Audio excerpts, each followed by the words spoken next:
Bonjour à toutes, bonjour à tous et bienvenue à notre Histoire en tête, l'émission de la Société historique de Montréal. Bonjour à tous et bienvenue à ce nouveau numéro de notre Histoire en tête.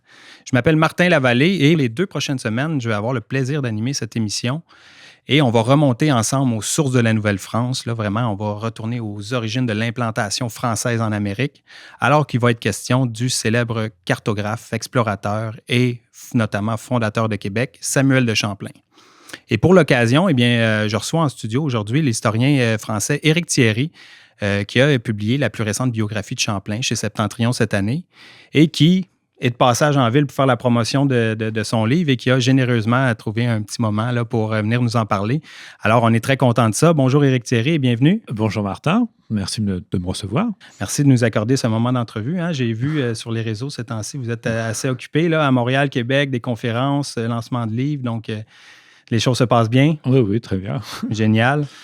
Donc, pour vous présenter un peu à nos auditeurs qui ne vous connaîtraient pas, vous êtes un historien spécialisé dans l'histoire de la Nouvelle-France et plus particulièrement dans la littérature des voyages qui ont été laissés par les explorateurs français de l'Amérique du Nord.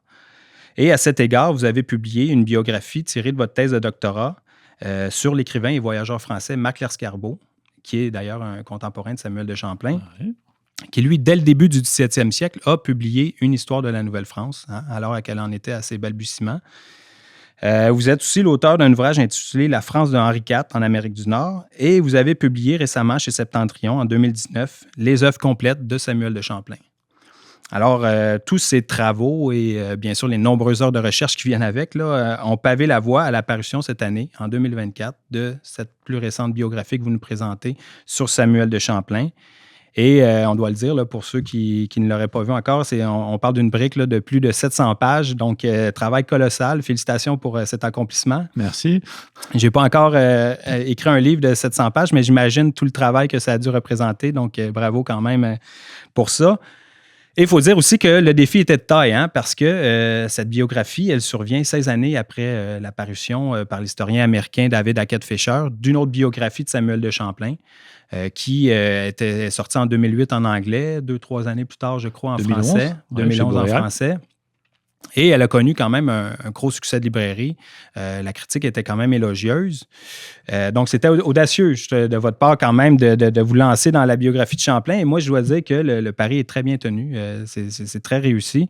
Pour avoir lu celle d'Hackett Fischer il y a quelques années, j'ai pas eu l'impression de relire la même version de Champlain que celle d'Hackett Fischer. On en apprend vraiment beaucoup plus. On apprend des choses nouvelles, notamment, je pense à sa jeunesse et ses années de formation que vous avez traité de façon différente.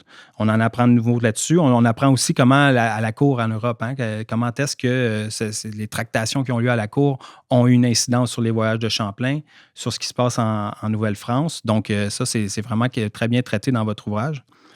Et vous l'abordez différemment aussi. Ça, vous me direz si je me trompe, mais je dirais que vous êtes plus près du Champlain historique, avec des faits bruts, que dans les grandes interprétations, comme l'a été David Hackett Fischer. Est-ce que j'ai la bonne lecture? Non, c'est vrai. Mais le livre de David Hackett Fischer est paru en anglais en 2008. Mm-hmm. Et donc, moi, depuis 2008, j'ai eu la chance de trouver de nombreux documents concernant Samuel de Champlain, des documents qui n'étaient pas connus par David Hackett Fischer. Mm-hmm. Donc, j'ai fait quand même pas mal de découvertes dans les dépôts d'archives, ce qui me permet d'offrir quand même une biographie renouvelée par rapport à celle de David Hackett Fischer. Exact. Donc, c'est comme vous l'avez dit, vous avez déniché des nouvelles archives, le rêve de tout historien. Parlez-nous donc un petit peu de ces archives-là. Où et comment les avez-vous découvertes et qu'est-ce qu'elles nous apprennent de nouveau sur Champlain? Avant d'écrire une biographie de Samuel de Champlain, j'ai publié l'ensemble de ses œuvres. Mm-hmm. Et donc, ça a été un gros travail d'édition et ça m'a permis de faire beaucoup de recherches et donc beaucoup de découvertes. Et j'ai découvert, par exemple, à la bibliothèque, dans le département des manuscrits de la Bibliothèque nationale de France à Paris, un manuscrit de 1603, un manuscrit écrit par Samuel de Champlain, qui n'avait jamais été publié, donc un manuscrit complètement inédit. Et c'est un document très important parce que c'est le dossier qu'il a constitué avant son premier voyage dans la vallée du Saint-Laurent en 1603. Donc, alors qu'il vivait à la cour du roi Henri IV et qu'il est en train de collecter toutes les informations disponibles sur l'Amérique du Nord en vue de créer, sous la direction des Martechasse, gouverneur de Dieppe, une colonie en Amérique du Nord. Donc, très intéressant. Donc, j'ai trouvé. Puis ensuite, j'ai aussi trouvé alors des inédits de Champlain. J'en ai retrouvé aussi 2 dans les archives du ministère des Affaires étrangères à Paris. Donc, deux mémoires qui ont été rédigées par Samuel de Champlain alors qu'il était à Londres et qu'il aidait l'ambassadeur de France à essayer de récupérer Québec et l'Acadie. Et donc, ça, c'était aussi 2 petits mémoires qui n'avaient jamais été publiés. Alors, ce ne sont pas des manuscrits originaux parce que ce sont des copies, mais des copies de l'époque. Et puis, j'ai aussi retrouvé des actes notariés concernant Champlain, en particulier aux Archives nationales, dans le Minutier central. J'ai retrouvé un acte notarié qui décrit la maison de Brouage où Samuel de Champlain a vécu son enfance et son adolescence. Oh. Voilà. Et donc, malheureusement, j'ai pu localiser comme ça exactement la maison où a grandi Samuel de Champlain. Toujours debout en ce moment? Alors non, malheureusement, mais le terrain sur lequel se trouvait cette maison existe encore et c'est pas à l'endroit où on estime habituellement que se trouvait la maison de Samuel de Champlain. Voilà. Des bonnes découvertes. Et ça vous a permis donc de nous offrir ce portrait renouvelé de Champlain. Et aussi, vous avez revisité certaines archives, il faut le dire ça aussi. Des fois, vous avez, contrairement à certains prédécesseurs, vous avez fait une autre lecture de certaines archives qui avaient déjà été utilisées. Donc, on va au cours des prochaines minutes, on va ensemble faire le tour de cette biographie-là, les principaux faits d'armes. Mais avant, si vous le permettez, j'aimerais qu'on attaque tout de suite la question des interprétations de Samuel de Champlain. Parce que, comme j'ai dit, votre ouvrage est un petit peu moins dans ces interprétations globalisantes là, sur la personne de Champlain. Mais néanmoins, il y a eu des prédécesseurs avant qui, eux, ont fourni une interprétation sur Champlain. J'aimerais entendre le biographe que vous êtes sur ces différentes interprétations-là, les principales. Il y en a peut-être plusieurs. J'en ai pris 3 parmi le lot. Et donc, j'aimerais vous entendre premièrement sur celle de David Hackett-Fischer et je mettrais dans le même lot aussi, même s'il y a des différences, là, celle de l'historien géographe Christian Morisonneau. David Hackett-Fischer, il nous présentait Samuel de Champlain comme étant un humaniste de la Renaissance, quelqu'un qui était dégoûté par les guerres de religion en Europe, par ce qui se passait en Europe et qui est venu en Nouvelle-France, dans le Nouveau Monde, pour faire un projet de société différent.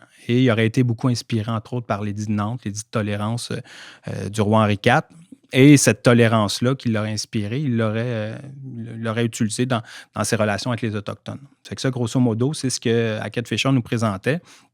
Et Christian Morisonneau, lui, présentait dans un même sens un peu comme si Champlain aurait été le promoteur d'un projet métissé en Nouvelle-France entre les Français et les Autochtones. Il disait comme quoi il s'appuyait entre autres sur cette célèbre phrase attribuée à Champlain dans les relations des Jésuites, là, qui aurait dit au chef montagnais capitanal, selon laquelle il aurait dit « Nos garçons marieront vos filles, nous ne ferons plus qu'un peuple ».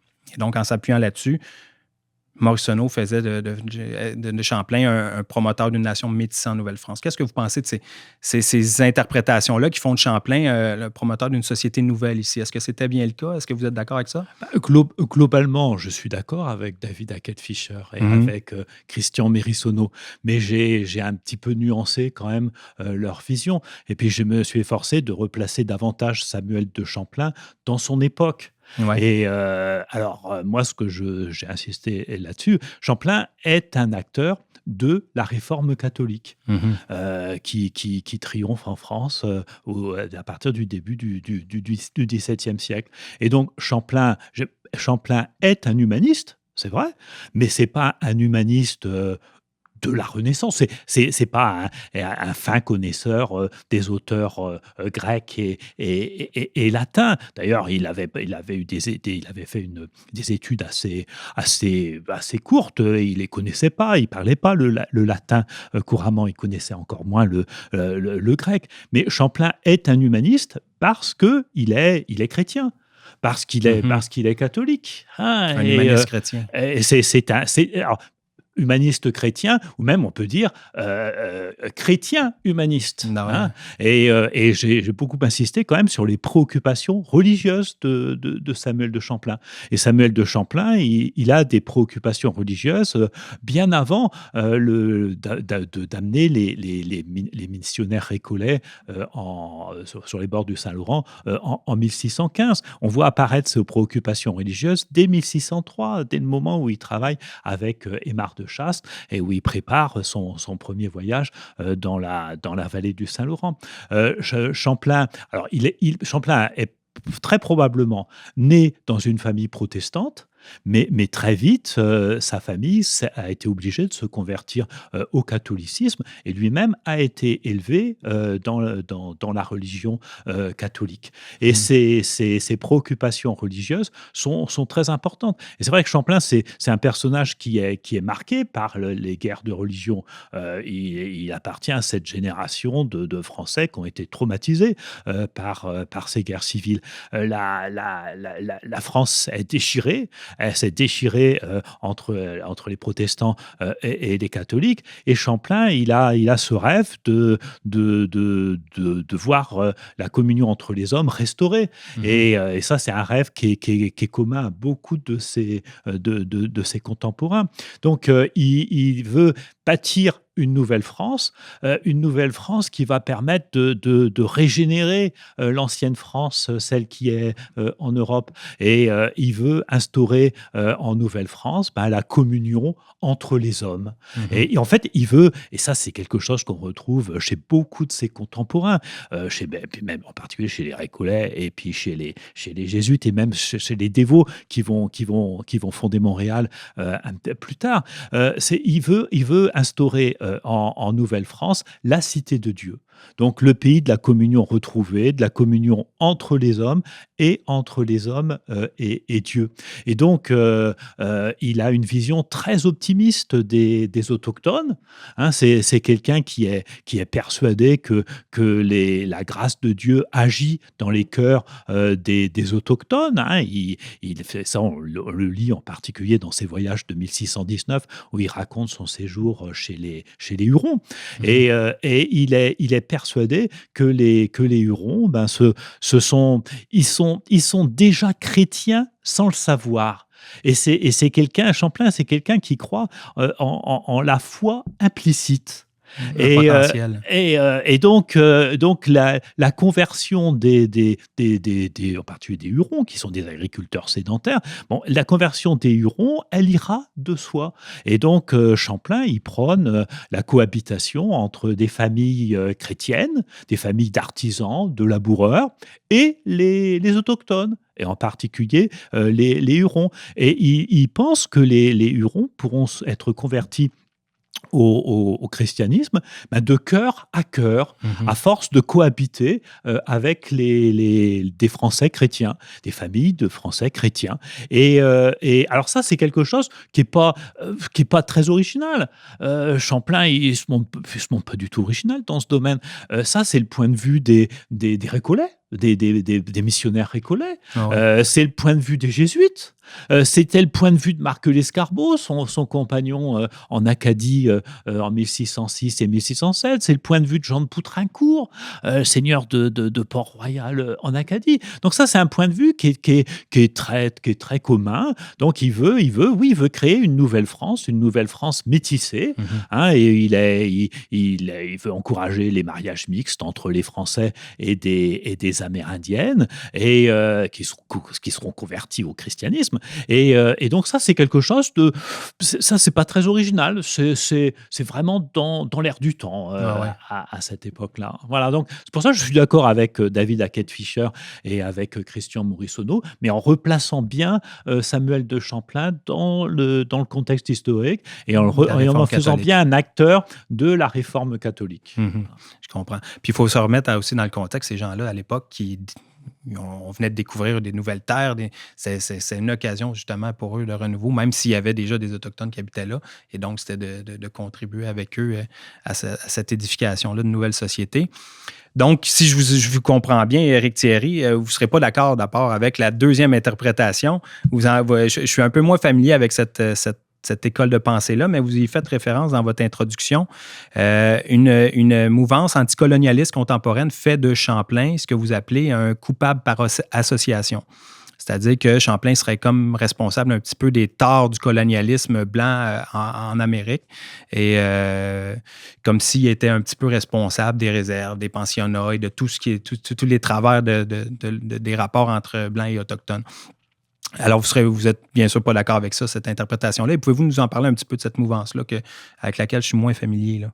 Bon, c'est vrai que la colonisation étant perçue comme une oppression, ce qu'elle a été, en particulier au 19e siècle et au 20e siècle. La colonisation étant une oppression très, très dure, Champlain étant un colonisateur, Champlain est obligatoirement quelqu'un qui a opprimé les autochtones.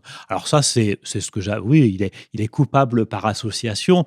Il est un oppresseur parce qu'il est un colonisateur. Mais ça, cette vision de Samuel de Champlain, cette vision de la colonisation au début du XVIIe siècle, c'est une vision qui mérite d'être nuancée, qui est très anachronique. La colonisation, c'est un processus qui a évolué, qui a de nombreuses facettes. Et la colonisation de l'Amérique du Nord au début du XVIIe siècle, c'est pas la colonisation du Congo belge au XIXe siècle, ou pareil, même de l'Indochine française au XIXe et au XXe siècle. Donc il faut replacer Champlain dans son époque et il faut se méfier quand même de l'anachronisme. Exact, oui. Donc, parfait. Donc, Champlain, colonisateur impérialiste, c'est non. C'est ça? Il a été colonisateur, bien évidemment. Mais impérialiste, et puis... Mais il n'a pas été, c'est pas, oui, c'est bon. Il s'est battu pendant toute l'époque où il était en Nouvelle-France, il s'est battu contre les marchands, il s'est battu contre leur vision des choses, hein, donc faire de Champlain un collaborateur zélé des capitalistes, c'est quelque chose d'assez anachronique. Voilà. Justement, on arrive à la troisième interprétation qui a été livrée par, entre autres, dans le bulletin d'histoire politique en 2019 par l'historien Michel Dewar de l'Université Laval et certains collaborateurs qui, eux, répondaient d'une certaine façon à la biographie de David Hackett Fischer en disant, ils trouvaient que David Hackett Fischer idéalisait un petit peu Champlain et eux disaient, Champlain, c'était pas un humaniste du tout avec un projet de société quelconque, c'était avant tout quelqu'un de pragmatique qui défendait les intérêts du Royaume de France, des intérêts géopolitiques, des intérêts économiques.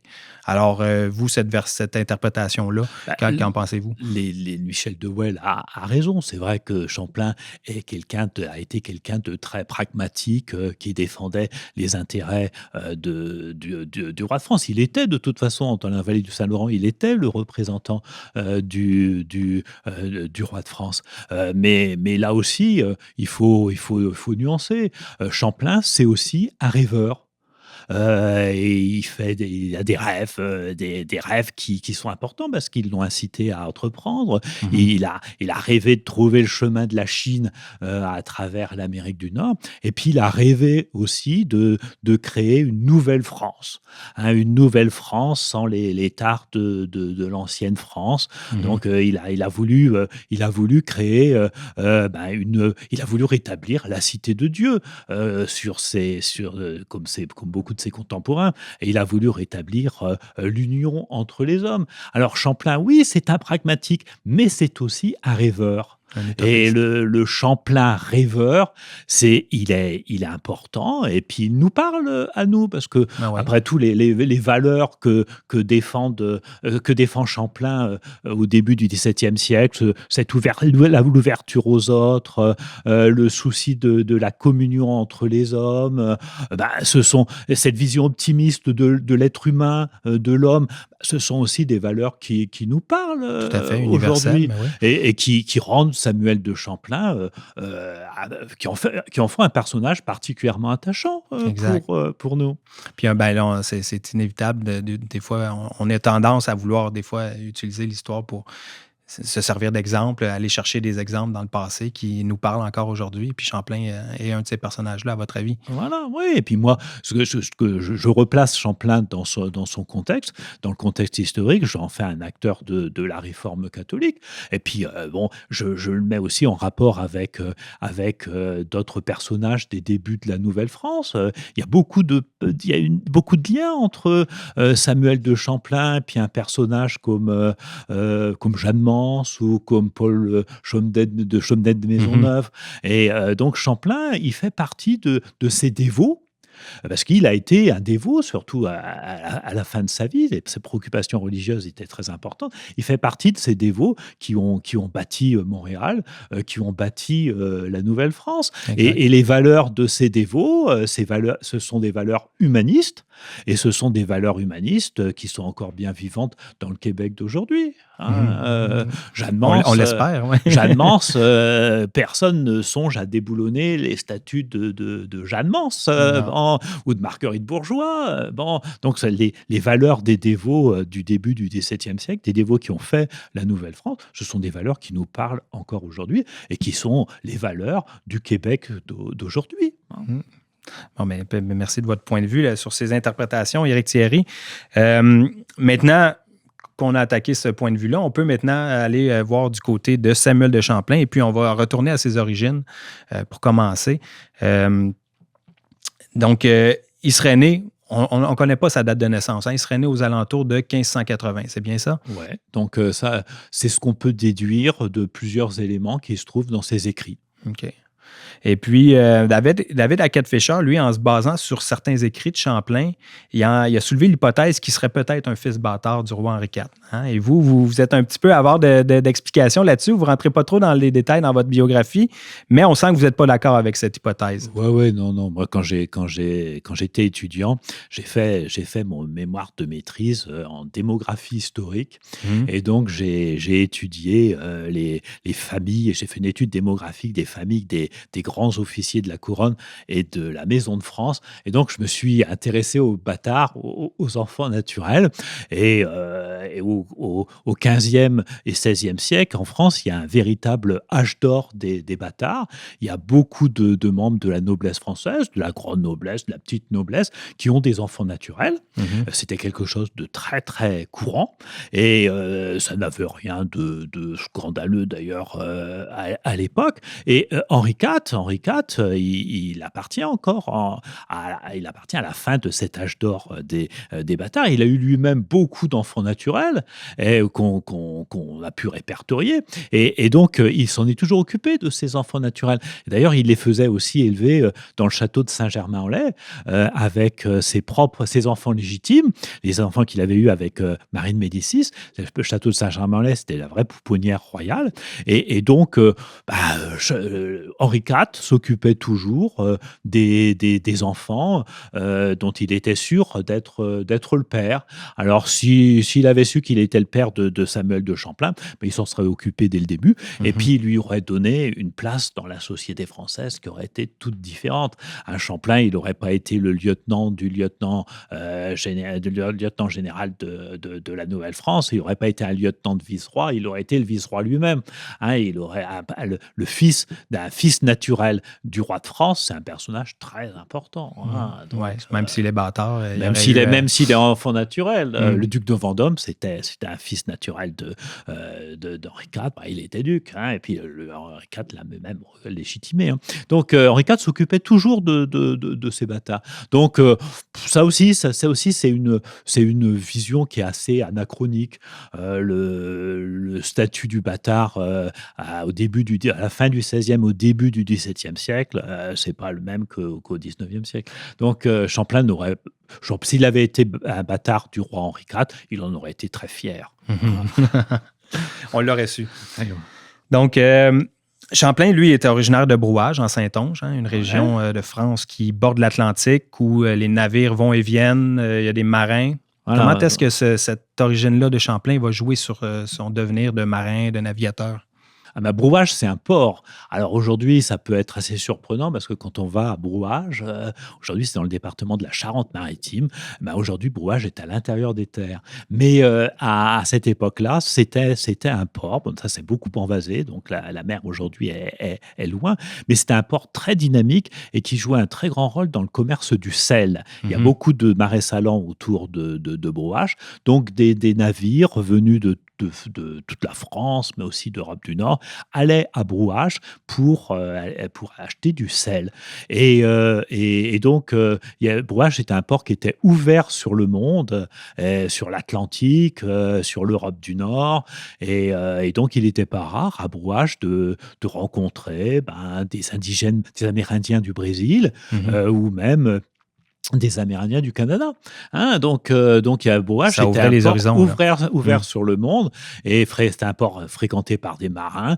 Champlain était lui-même issu d'une famille de marins, et donc c'était un garçon qui était ouvert sur le monde dès son plus jeune âge. Et ça va jouer sur sa carrière future. Alors, c'est déjà le temps de notre pause musicale, Éric Thierry. On se laisse un court moment pour écouter Alexandre Belliard qui nous interprète sa chanson « Champlain ». Et on revient tout de suite après pour la suite. Merci.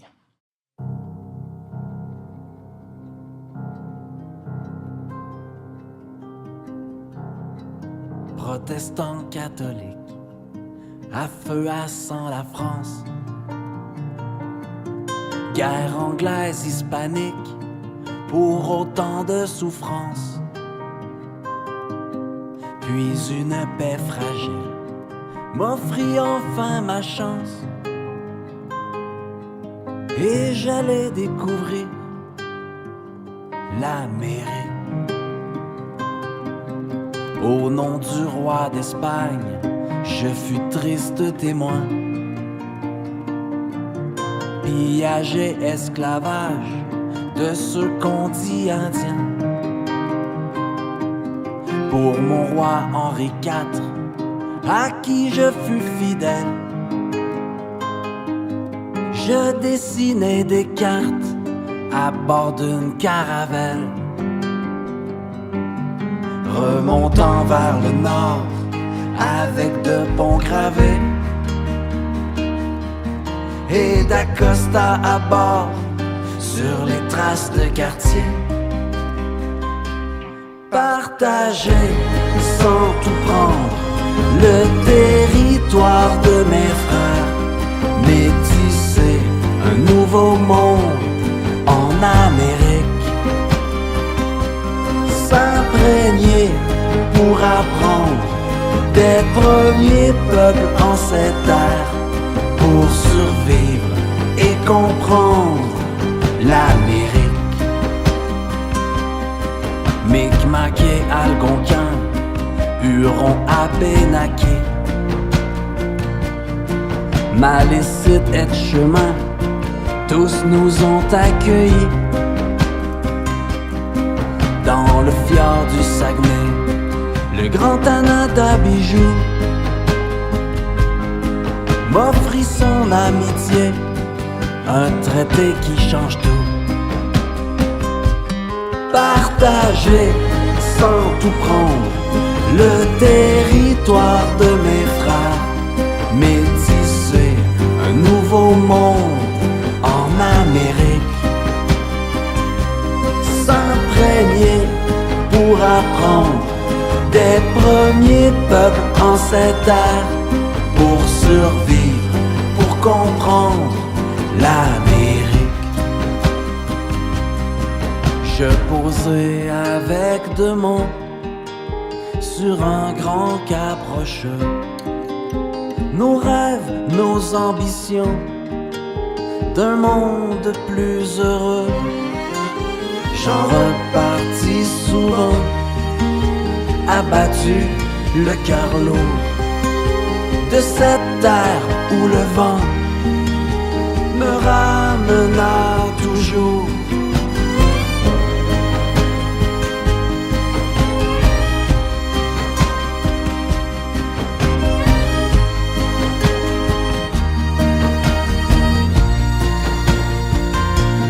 Partager sans tout prendre le territoire de mes frères, métissé, un nouveau monde en Amérique. Nous sommes de retour avec Éric Thierry pour la suite de notre émission sur Samuel de Champlain et la biographie qu'il vient de faire paraître chez Septentrion. Alors, Éric Thierry, on s'était laissé avec les origines de Samuel de Champlain, son origine de naissance et son lieu de naissance aussi de Brouage. Et dans votre biographie, je parlais en introduction tout à l'heure que vous en apprenez des choses nouvelles qui sont différentes qu'il n'y avait pas dans les écrits précédents sur Champlain. Et entre autres, vous nous faites... il y a un personnage qui a été déterminant dans les premières décennies de la vie de Champlain, c'est son oncle, Guillaume Allen. Alors, qu'on voyait très peu dans la biographie d'Hackett Fischer et qu'on voit un petit peu mieux. On voit à quel point il a été déterminant dans son devenir, entre autres au point de vue de la navigation, et il a laissé un héritage important. Pouvez-vous nous parler un petit peu de cet oncle-là particulier pour Champlain? Alors, Guillaume Allen, c'est un Marseillais qui, au début de sa vie, a été protestant et donc qui a vécu à La Rochelle, donc pas très au nord de Brouage, et qui a été un corsaire. Oh. Et qui a beaucoup voyagé. Il est allé en Afrique, il est allé au Brésil. Il a été marié une première fois. Il a eu un fils de son premier mariage, s'appelait Pierre, mais qui est mort jeune. Et Guillaume Allen s'est retrouvé également veuf. Et il s'est remarié. Et il s'est remarié avec une tante maternelle de Samuel de Champlain, alors dont on ne connaît pas le prénom. À ce moment-là, il est allé s'installer à Brouage.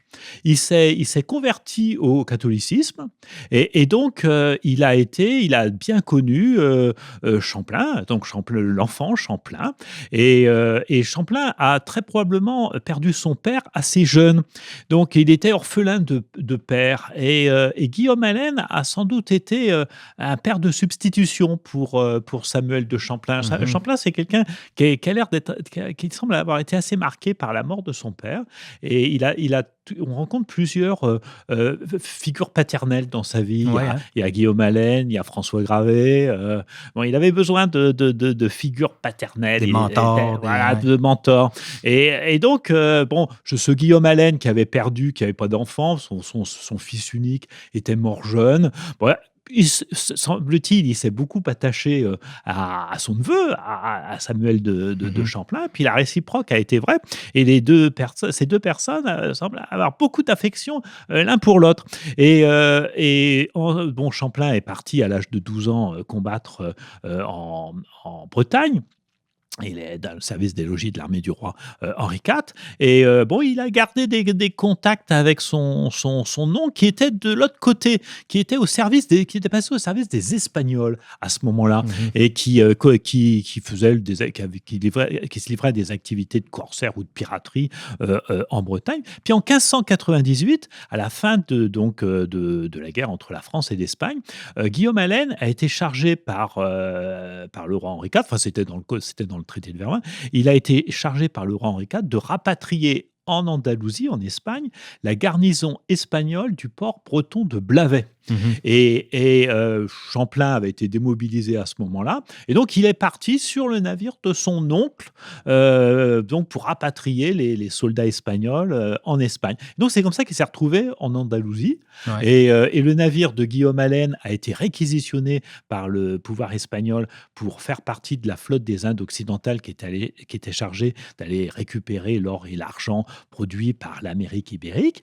Et alors, Guillaume Allen, lui, il était au service des Espagnols, il est resté en Espagne, mais son neveu est parti sur son bateau pour commander l'équipage français qui se trouvait dedans, mais sous l'autorité espagnole. C'est comme ça que Champlain a fait son premier voyage en Amérique ibérique. Et quand il est revenu en 1600, son oncle est tombé malade et Champlain s'en est occupé jusqu'à la mort de son oncle en 1601 à Cadix.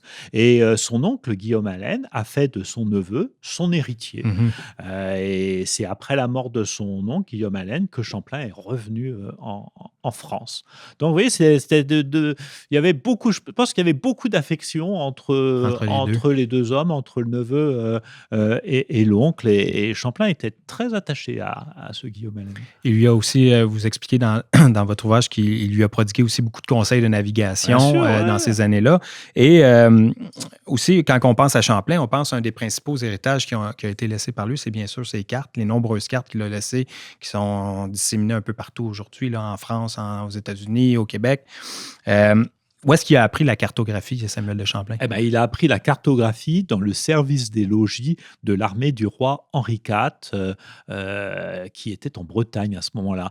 Champlain a été recruté dans ce service des logis probablement en 1592, et donc il avait à peu près 12 ans, et c'était un garçon qui était très doué pour le dessin, et ça c'était une qualité qui était très recherchée pour les membres du service des logis, parce que les membres du service des logis, ils doivent organiser la marche de l'armée.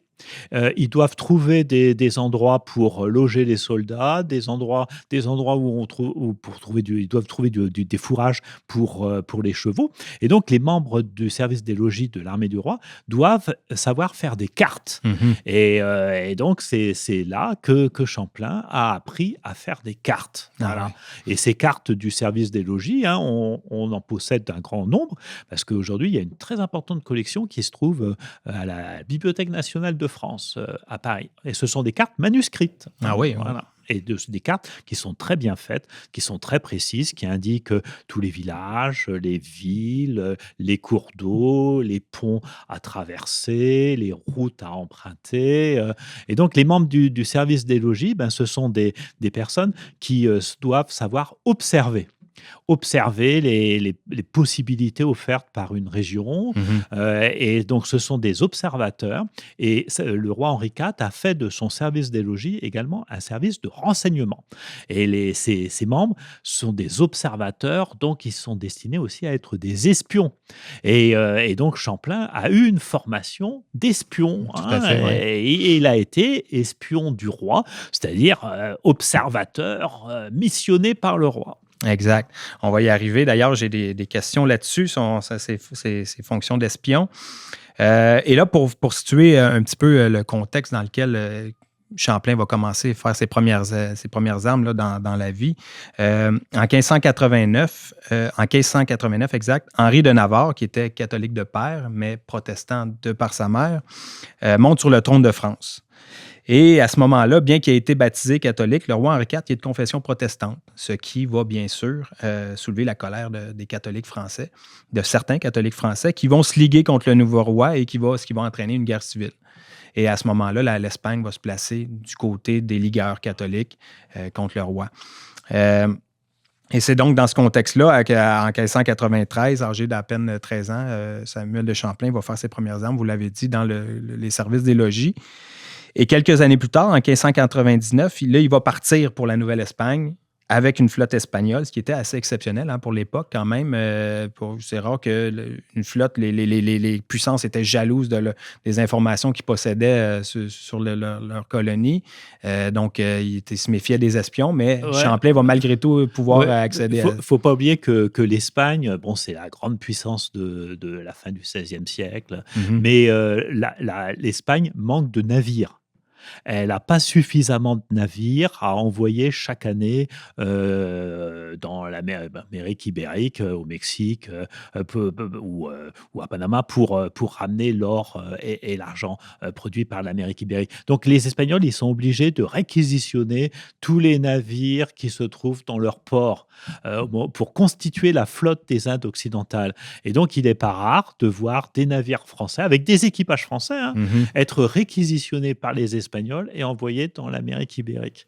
Donc, Champlain part dans l'Amérique ibérique avec ses compagnons. Ce sont des marins français, mais ils sont sous l'autorité d'un Espagnol. Voilà. Et Champlain, d'ailleurs, pendant son séjour, a appris l'espagnol. Et c'est la seule langue vivante qu'il connaissait bien. Avec le français. Voilà, avec le français. Et puis, comment l'Espagne, comment il faisait pour s'assurer que les Français n'étaient pas des espions pour le compte de... Les Français n'avaient pas le droit de débarquer. Donc, quand ils accostaient dans un port d'Amérique, les marins français devaient rester sur le bateau. Voilà. C'est pour ça qu'on peut douter de la véracité d'un certain nombre d'éléments qui se trouvent dans le récit de Champlain, dans le bref discours. Il est vraisemblable que Champlain n'a pas fait tout ce qu'il dit avoir fait dans son bref discours. Okay, parce qu'il devait rester sur le bateau. Oui, en particulier la visite la visite de Mexico. Ça, vraisemblablement, Champlain n'y est pas allé parce que les Espagnols n'étaient pas fous. Hein. Ils se méfiaient justement des espions et ils veillaient à ce que les étrangers restent sur les navires.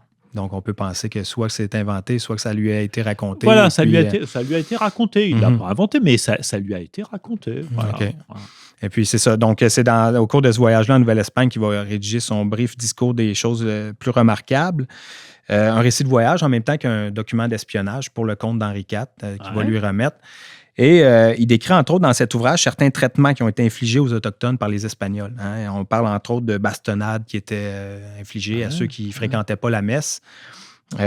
Alors, qu'est-ce qu'il pense Champlain de cette façon de traiter les Autochtones-là et en quoi est-ce que ça va jouer sur ses relations futures avec les Autochtones en Nouvelle-France? Ah, bon, il ne faut pas oublier quand même qu'à l'époque de Champlain, l'acquisition n'est déjà plus très active en Amérique ibérique. Hein. Dans le bref discours, vous savez, dans le bref discours, on n'a pas le manuscrit original écrit de la main de Champlain. On connaît que 3 copies du bref discours, 3 copies d'époque, du début du XVIIe siècle. Il y a une copie qui se trouve à la John Carter Brown Library à Providence, dans le Rhode Island, aux États-Unis. Et puis, il y en a une qui se trouve à Turin, en Italie, et une qui se trouve à Bologne, en Italie. Et dans le manuscrit de la Providence, dans le manuscrit qui se trouve aux États-Unis, il y a une scène, il y a une illustration, parce que la relation de voyage est illustrée, très richement illustrée. Il y a une relation où on voit un bûcher, où on voit des Espagnols en train de brûler des Amérindiens. Mais ça, c'est une illustration qu'on ne trouve que sur le manuscrit de Providence, de la John Carter Brown. Et c'est quelque chose qui a été rajouté par celui qui a copié le manuscrit et qui l'a illustré, donc vraisemblablement un enlumineur de la ville française de Dieppe. Mais Champlain ne parle pas de ça, il ne parle pas de scène de bûcher. Okay. Ça, c'est un héritage de la légende noire contre les Espagnols qui se diffuse au XVIe siècle. En fait, Champlain, il n'a pas vu grand-chose sur le traitement réservé aux Amérindiens. Et puis, à l'époque où il est, en 1599-1600, les choses ont évolué dans l'Amérique ibérique. Et les Amérindiens sont reconnus comme étant des êtres humains. Les Espagnols, la position des Espagnols a évolué là aussi. Donc, il ne faut pas exagérer. Champlain n'a pas vu d'atrocités commises contre les Amérindiens. Okay. Donc, son voyage dans l'Amérique ibérique n'a pas joué un rôle très important. Il ne contribue pas à expliquer son comportement vis-à-vis des Amérindiens d'Amérique du Nord. Quand Champlain arrive en Amérique du Nord, il arrive dans une Amérique du Nord qui est déjà fréquentée par les pêcheurs français, par les pêcheurs européens, depuis déjà plus d'un siècle. Donc, il est l'héritier des pêcheurs qui allaient sur les bancs de Terre-Neuve pour pêcher la morue et qui entretenaient déjà de bonnes relations avec les Amérindiens. Ça, c'est David Fisher qui a insisté là-dessus. Champlain, témoin d'atrocité. C'est quelque chose qui l'avait traumatisé dans sa vie. Par le sort réservé par les Espagnols aux Amérindiens. Mais là aussi, il faut nuancer. Faut nuancer. On n'est plus au début de la conquête espagnole, on n'est plus à l'époque des conquistadors, la situation a évolué, et donc c'est pas quelque chose de très important dans la vie de Samuel de Champlain. Pour relativiser cet aspect-là. Bon, très bien. Donc, en 1602, la guerre entre catholiques et protestants est terminée en France après l'édit de Nantes de 1598, l'édit de tolérance dont on parlait tantôt, qui va mettre la fin à la guerre civile entre catholiques et protestants. Henri IV s'est aussi converti, Paris vaut bien de Metz. En 1594. En 1594. Et donc là, la France recommence, le royaume de France recommence à s'intéresser tranquillement au Nouveau Monde, à la Nouvelle-France, puis à coloniser le territoire. Et c'est à ce moment-là que Champlain va être recruté à la cour d'Henri IV en 1602 pour préparer la colonisation des nouvelles contrées. Donc, il revient d'Espagne après la mort de son oncle Guillaume Allen, donc pendant l'été 1601. Il revient en France et là, il est présenté au roi. Vraisemblablement grâce à Aymar de Chastes, qui était gouverneur de Dieppe. Et le roi Champlain peut présenter le manuscrit original de son bref discours au roi Henri IV. Mhm. Et ça, c'est un document qui intéresse beaucoup le roi Henri IV, parce que le roi Henri IV, même si la paix a été signée avec l'Espagne, il sait très bien que la guerre, il y a une guerre froide à ce moment-là entre la France et l'Espagne, et les choses risquent de dégénérer.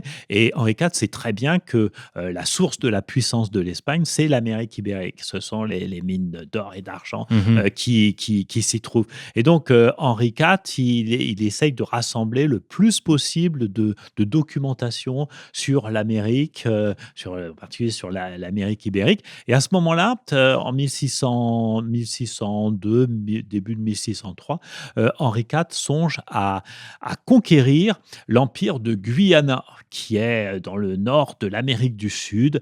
Et c'est un empire créé par le dernier empereur inca, Manco Cápac. Et les Anglais s'y intéressent. Walter Raleigh lui a consacré un livre à cet empire de Guyana. Et Henri IV songe à conquérir cet empire. Et donc, Champlain est chargé de collecter des informations concernant cet empire de Guyana. Et ça va pas se faire. On va se retourner vers l'Amérique du Nord. Voilà, et on va se retourner plutôt vers l'Amérique du Nord. Et Henri IV va charger Aymar de Chastes, gouverneur de Dieppe, de créer une colonie en Amérique du Nord. Alors, au début, on pense à l'Amérique du Nord-Est, au littoral de l'Amérique du Nord. Mais très vite, grâce à François Gravé, l'intérêt d'Aymar de Chastes va se tourner plutôt vers la vallée du Saint-Laurent. Exact. Le premier voyage de Champlain va se faire dans la vallée du Saint-Laurent, va se faire en 1603 aux côtés de François Dupont-Gravé. Ouais. Et à ce moment-là, les objectifs du voyage sont vraiment la colonisation. On cherche-tu encore la mer de la Chine, la mer du Nord pour se rendre vers la Chine? La recherche du chemin de la Chine, ça, c'est une véritable obsession chez tous les explorateurs français depuis le début, depuis Verrazzano jusque la Vérandrie au XVIIIe siècle. On cherche le chemin de la Chine. Ouais. Et c'est une préoccupation de Samuel de Champlain qu'il exprime d'ailleurs dans le manuscrit que j'ai retrouvé, dans le manuscrit qui date de 1603. Et pour atteindre la Chine, on pense que la vallée du Saint-Laurent, c'est la voie royale. C'est une voie très, très importante, parce qu'on est persuadé que le Saint-Laurent, il prend sa source très loin dans l'ouest de l'Amérique, dans un lac qui s'appelle le lac de Zubgara. Et de ce lac de Zubgara part une rivière qui s'appelle la rivière de la Gada, qui va se jeter dans le golfe de Californie. Et donc, à partir de là, on peut atteindre le Pacifique et donc la Chine. Donc, on est persuadé qu'il existe une voie à travers tout le continent nord-américain pour atteindre la Chine. Voilà, et Champlain va passer sa vie à chercher ce lac de Zubgara et il va être persuadé de l'avoir trouvé. Il va penser que c'est à la fois le lac Huron qui communique avec le lac Michigan. Voilà, et ça va être la grande recherche de toute sa vie, ça. Ouais. Ça va rester tout le temps, malgré tous les autres projets qu'il y a à travers ça. Et le voyage de 1603, il a pour objectif, alors on ne songe pas encore vraiment à créer la colonie, mais on veut prendre contact, on veut examiner le territoire, examiner toutes les possibilités offertes par le territoire, examiner tous les sites possibles. Alors, on va s'intéresser à Québec. Champlain séjourne à Québec pendant ce voyage de 1603. Il y passe une nuit. Mais il s'intéresse aussi tout particulièrement au site de Trois-Rivières. Parce que le site de Trois-Rivières offre beaucoup de possibilités. Voilà. Il va y revenir plus tard dans sa vie aussi. C'est au cours aussi de cette excursion-là de 1603 dans la vallée du Saint-Laurent qu'a eu lieu la fameuse tabagie, là, dont on parle encore beaucoup aujourd'hui, avec le chef montagnais Anadabijou, qui, eux, célébraient à ce moment-là une victoire contre les Iroquois. C'est quoi la nature de cette alliance qui va être faite à ce moment-là entre Champlain, les Français et les Autochtones à ce moment-là. Et puis, est-ce qu'on exagère un petit peu la portée de cet événement-là ou vraiment ça va être porteur pour la suite de notre histoire? La tabagie de Tadoussac, c'est un événement important, mais on ne peut pas voir dans cet événement la naissance de l'Alliance franco-montagnaise. Parce qu'en fait, l'Alliance franco-montagnaise, elle existait déjà. Et elle existait déjà depuis longtemps. Les pêcheurs français, les pêcheurs français, basques ou même de bretons, ils fréquentaient Tadoussac depuis les années 1570. Il ne faut pas oublier que même pendant l'été 1600, il y a une expédition qui est menée, qui atteint Tadoussac, qui est dirigée par Pierre Chauvin de Tonnetuy, avec justement François Gravet, avec Pierre Dugas de Mons. Et il y a une habitation qui est créée à Tadoussac par les Français pendant l'été 1600. Ah ouais. Donc, puisque l'habitation est construite, ça veut dire que l'alliance entre les Français et les montagnais, elle existe déjà. Elle existe déjà. Et ça va mal se passer. L'hiver va être terrible. Il va y avoir des conflits à l'intérieur entre les colons, si bien que il y en a beaucoup qui vont mourir et les survivants vont être recueillis par les montagnais. Ce sont les montagnais qui vont permettre aux Français de survivre. Ah ouais. Donc l'alliance existe déjà. Donc l'alliance franco-montagnaise, elle n'est pas née lors de la tabagie de Tadoussac en 1603. Elle a été renouvelée. Exact, elle a été régénérée. Mm-hmm. Elle a été régénérée. Voilà. Mais l'alliance franco-montagnaise, elle est antérieure à la venue de Samuel de Champlain dans la vallée du Saint-Laurent. C'est pas lui qui en est l'initiateur. Non, c'est ça. C'est important de le préciser. Et puis, de 1604 à 1607, après cette excursion de 1603, il va y en avoir une autre, cette fois-ci en Acadie. C'est toujours Champlain et Dupont-Gravé, mais cette fois, c'est Pierre Dugas de Mons qui va se faire donner le monopole de la traite et du commerce à ce moment-là. Et puis, l'objectif est de fonder une colonie en Acadie, parce qu'il y a des mines qui ont été découvertes. Voilà, parce qu'on pense qu'il y a des mines de cuivre et d'argent en Acadie. Lorsque Champlain est allé dans la vallée du Saint-Laurent en 1603, avant de rentrer en France, il a fait une escale à Gaspé. Et là, il a rencontré un Malouin, Jean Sarcel, qui lui a raconté qu'il avait fait un voyage en Acadie et qu'il avait vu des mines de cuivre et d'argent. Donc, c'est pour ça que les Français s'intéressent à partir de 1604 à l'Acadie. C'est avec l'espoir de trouver ces mines de cuivre et d'argent qu'ils n'ont pas trouvées finalement. Donc, il y a des colonies qui vont être tentées en Acadie du côté de l'île Sainte-Croix et de Port-Royal. Mais sans succès.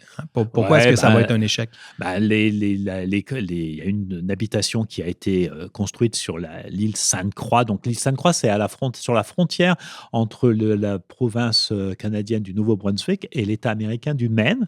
C'est une petite île. Et donc, il y a une habitation qui a été créée. Alors, pour en faire un comptoir de traite, un comptoir de traite avec les aides-chemins. Les aides-chemins, ils avaient l'habitude d'aller dans la vallée du Saint-Laurent, d'aller jusqu'à Tadoussac pour échanger des fourrures contre des marchandises européennes.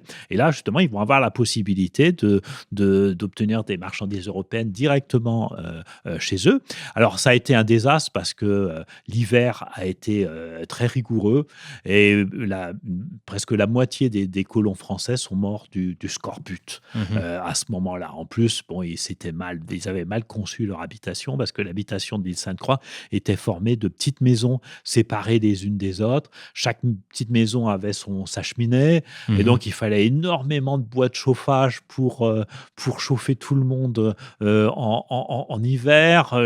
La cuisine, elle était à l'écart. Alors les hommes devaient se déplacer dans la neige pour aller manger tous les jours. Enfin, il n'y avait pas d'eau douce. Ils étaient obligés d'aller sur les rives de la rivière pour avoir de l'eau douce. Enfin, c'était vraiment pas pratique. Donc ça a été un désastre et donc la colonie a déménagé dès 1600, dès 1605, elle a déménagé de l'autre côté de la baie de Fundy à Port-Royal. Donc aujourd'hui, c'est Annapolis Royal, alors dans un endroit beaucoup plus hospitalier. Et là, le scorbut va continuer à faire des ravages, mais moins. Les Français vont s'acclimater. Et puis surtout, en 1607, la colonie française sera rapatriée en France parce que la compagnie commerciale du Dugas de Mons, la compagnie qui exploitait son monopole de la traite fourrure a été dissoute à cause il y a un navire hollandais qui a attaqué deux navires de la compagnie qui se trouvaient à Tadoussac.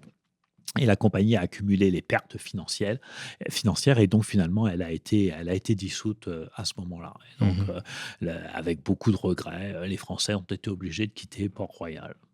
Oui, parce que c'est important de préciser qu'à ce moment-là, c'est pas le royaume de France. Le roi sous-traite d'une certaine façon à la colonisation du territoire à des compagnies. Voilà, les caisses de l'État sont vides déjà à cette époque-là, et donc le roi ne finance pas lui-même ces entreprises coloniales.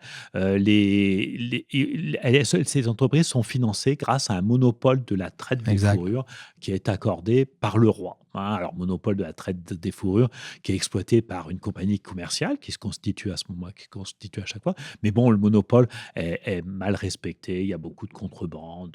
Voilà, donc c'est assez difficile. Donc, très intéressant, Éric Thierry. Écoutez, c'est déjà la fin de cette première émission sur votre monumentale biographie de Samuel de Champlain aux origines de l'Amérique française.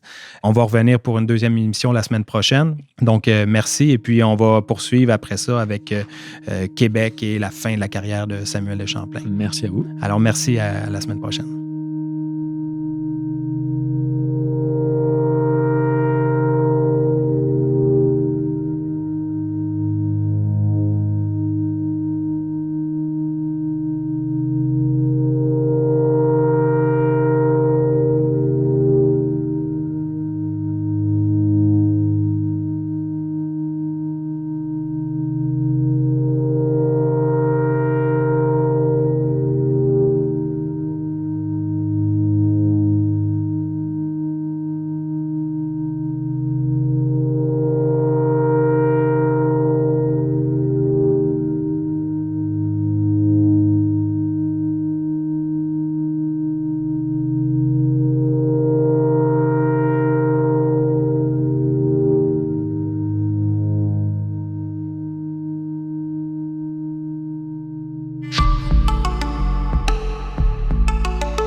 Nous en sommes maintenant à la fin de cette émission.